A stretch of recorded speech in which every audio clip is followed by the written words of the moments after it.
What's going on? Welcome back to my channel for today. If you haven't seen in the title already, we are going to film my TBR basket, which is right here behind me. We're going to fill this up because she's getting a little low of fantastic books. But we are going to fill it up for August and September, and then when October comes, we're going to have a TBR all in itself for October. Get ready for that because spooky season is my favorite season. So, I'm going to go through the books that are still in here because I don't think I've mentioned them very much. I was about to say very much. That's not English. I don't think I've mentioned them very often. So we'll go through that, and then we are going to actually pick from a jar what I'm going to read next. But specifically, right behind you is my kind of TBR cart, and we're going to choose from a jar books that are specifically on the top shelf of the TBR cart. So, if that is something that you think you would love to watch, then keep on watching. Alright, so let me explain my state, first of all, this situation. I have the house to myself today, which is very rare. Don is off at a bachelor party, so it's like, perfect, we're gonna film, but I don't feel like being a human being because it's also been storming, thunder, lightning, like flood-like rain all day. It's almost 4 o'clock. It just stopped pretty much, so I've been really lazy and just in a cozy state all day. And we definitely were up kind of late last night. We went and saw the Haunted Mansion last night. I have a possible bookish idea after watching the Haunted Mansion. I will keep you posted. I don't know, you know, I have ideas and then sometimes they don't come into fruition. So if you want a Haunted Mansion-esque bookish video, let me know down below and I will make it happen. So let's talk about what is in the basket currently. So I have 3 books in here, one of which I am reading right now, so let's start with that. And that is In My Dreams, I Hold a Knife by Ashley Winstead. I am 117 pages in. We're not halfway yet, but you know, we're getting there. This is a kind of dark academia mystery, I would say. You have 6 friends that are going to a college reunion 10 years after they graduate, and a murder that happened 10 years ago kind of shows up, and friendship is questioned, and lies are brought up, and I'm loving it so far. I love it. It's kind of dual timeline. You go back and forth between, you know, 10 years ago and then now during the reunion, and I'm loving it so far. I'm lucky I got a copy of this from Goodreads, so I got a free copy of it, and I love this. This is pretty good. This is really good for dark academia. Hopefully the ending is good. Sometimes I find thrillers, it has a very good, like, leading up to it, and then the end, wabam, is like, that's it. So hopefully that's not how this goes, and yeah, I'm gonna continue reading this. I don't think I'll finish it in July. We have 2 days left in July. I don't think I'll finish it, so that's why I'm kind of including it in the August-September TBR. So that's the first book. Okay, second book is one I got in my Unplugged. This is more of a contemporary, and this is Hurt You by, hopefully I'm gonna say this right, Marcy Myung-Ok Lee. This is a contemporary, and because it's Unplugged, it's a beautiful edition that you could only get from Unplugged. And I believe when I did this video, I made a video on this Unplugged box. I said that it kind of, in my line of work, working with school buses and being on a lot of special needs buses, I think this is why I made this a priority to read. So let me just really quickly read to you what it's about. Moving beyond the quasi-fraternal bond of the unforgettable George and Lenny from Of Mice and Men, Hurt You explores the actual sibling bond of Georgia and Leonardo da Vinci Daewoo Kim, who has an unnamed neurological disability that resembles autism. The themes of race, disability, and class spin themselves out in a suburban high school where the Kim family has moved in order to access better services for Leonardo. Suddenly unmoored by the familiar, including the support of her Aunt Clara, Georgia struggles to find her place in an Asian-majority school where whites still dominate culturally, and she finds herself feeling not Korean enough. Her one pole star is her commitment to her brother, a loyalty that finds itself at odds with her immigrant parents' dreams for her, and an ableist, racist society that may bring violence to Leonardo despite her efforts to keep him safe.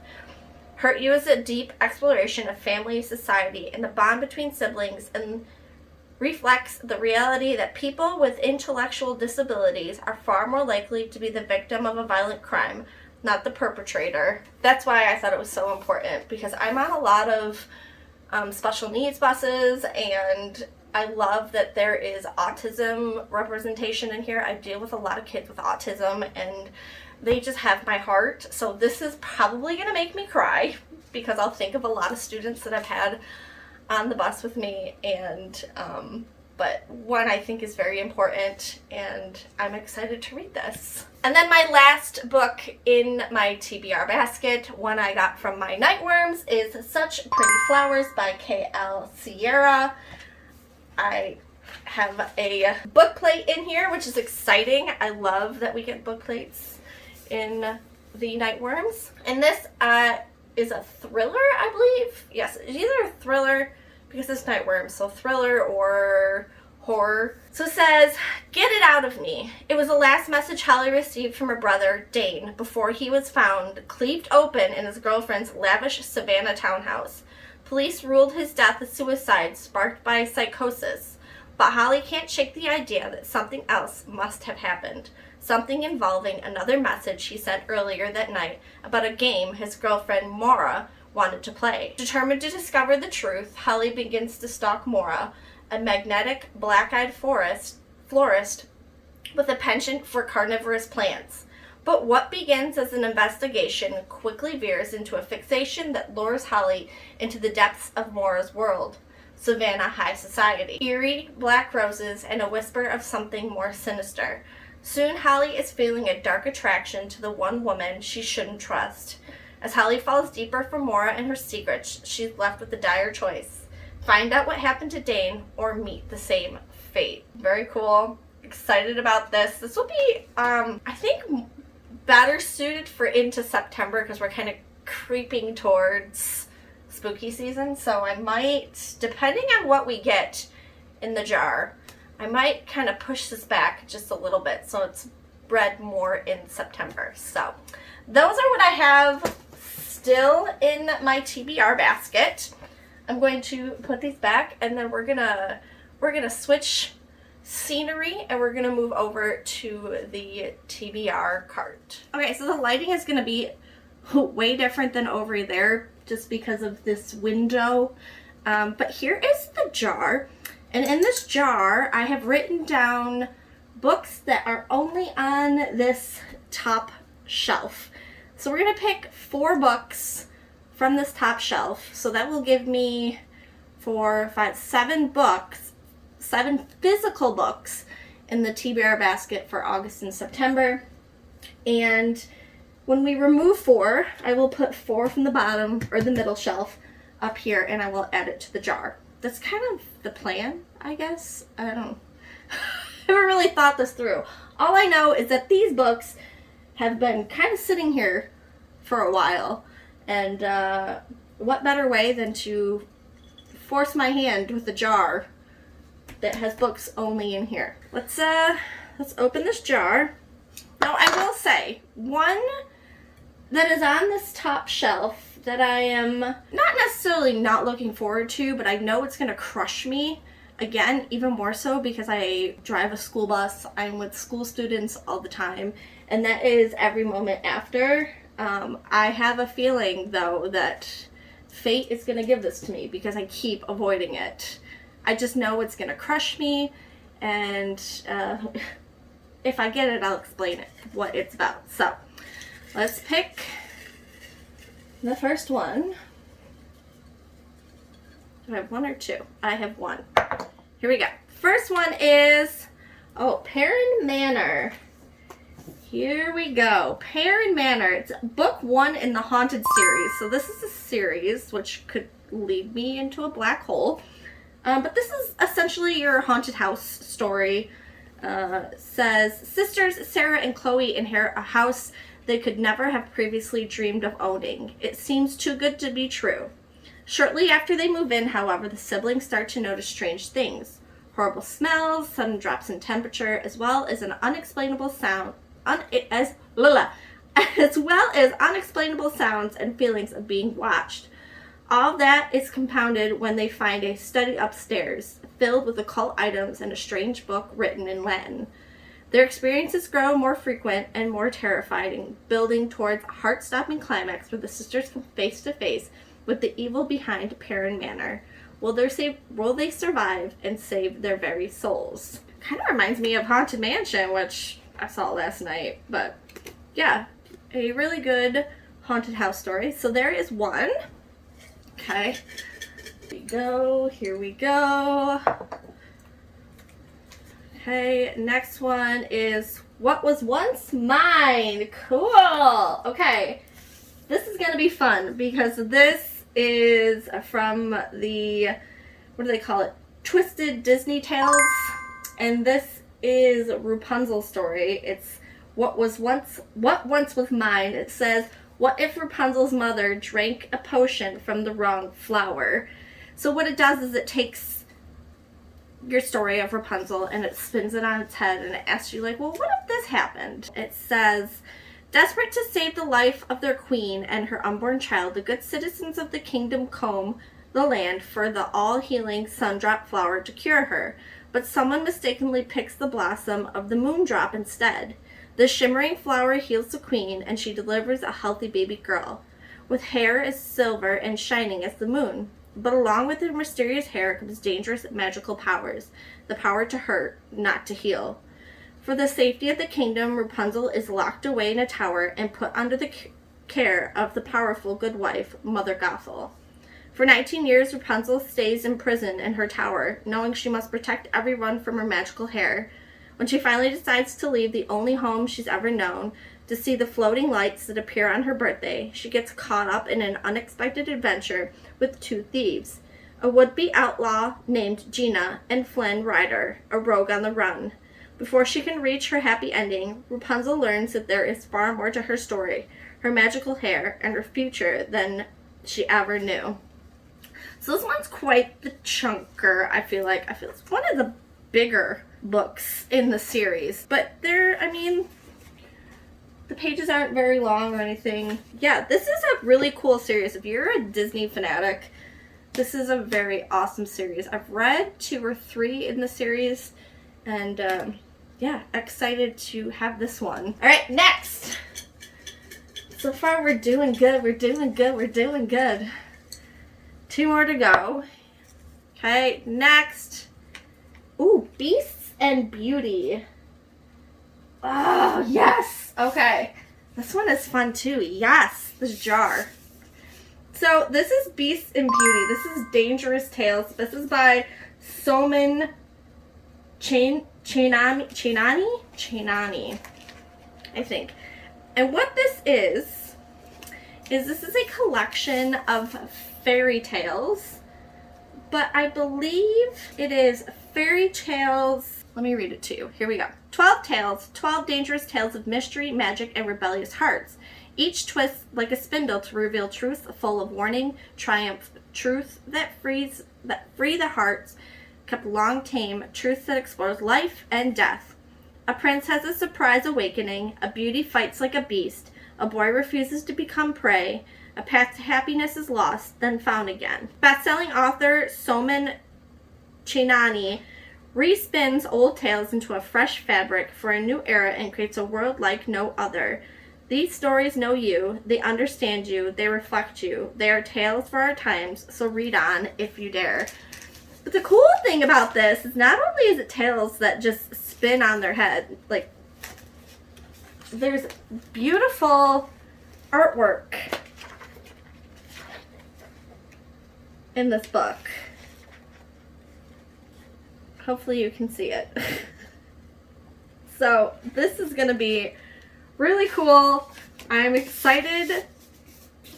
We have some really good, like, darker, creepier books. Hopefully we can stay on that train, because there are some there. I'm just gonna say, we got one more book left to pick. Okay, excellent. All right, The House in the Cerulean Sea by T.J. Klune. This has been everywhere. I keep hearing such good things about this book. It's heartwarming and just magical. Yeah, I've had this on here a long time. I've had a lot of bookish friends tell me that I need to read this. So if you're unfamiliar, it says Linus Baker is a by-the-book caseworker in the department in charge of magical youth. At 40, he lives in a tiny house with a devious cat and his old records for company. But his quaint life is about to change, or his quiet life is about to change. Linus is summoned by extremely upper management and given a curious and highly classified assignment. Travel to an orphanage on a distant island and determine whether 6 dangerous magical children are so dangerous, in fact, that they're likely to bring about the end of days. When Linus arrives at the strangest of islands, he's greeted by a series of mysterious figures, the greatest mystery of which Arthur Pernarsimus, the master of the orphanage. As Linus and Arthur grow closer, Linus discovers the master would do anything to keep the children safe, even if it means the world has to burn. Or worse, his secrets come to life. The House in the Cerulean Sea is an enchanting love story, masterfully told about the profound experience of discovering an unlikely family in an unexpected place and realizing that family is yours. Yeah, that is our 4th book. I love the picks, mainly because I don't have to really cry yet. Although this one might make me cry. I've heard there's some tearjerker parts, but yeah, that is the picks. So let's go back over to the TBR basket and we'll put these beauties in the basket. All right, so here are the books that we chose to put in the TBR basket. I'm going to pull these ones out real quick. And I think I'm going to put them in the order of, I'm going to do the haunted one last, just because, you know, later in September, we're getting into spooky season. That might be really good. And then I'll do Beast and Beauty. I will do What Was Once Mine.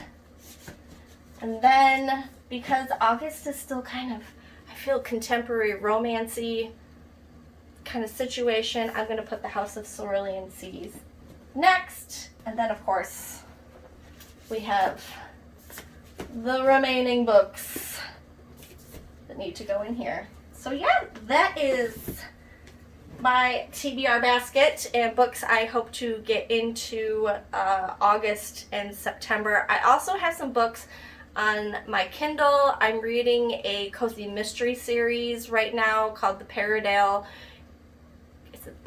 Cafe series. I'm on book 4. They're really quick reads, like 200 pages. So I do read those books in between my physical books. And yeah, what are you guys reading? Let me know in the comments down below. Have you made yourself a TBR for this coming month or maybe the next 2 months like I have? Let me know down below. Also, if you haven't subscribed, please subscribe. But join this beautiful bookish family. Get cozy with me all the time, because I'll tell you what, it's very rare that I put some makeup on, because we keep it real in this house. We keep it very real. So with that, thank you guys so much for watching, and I will see you all real soon in my next video. Bye!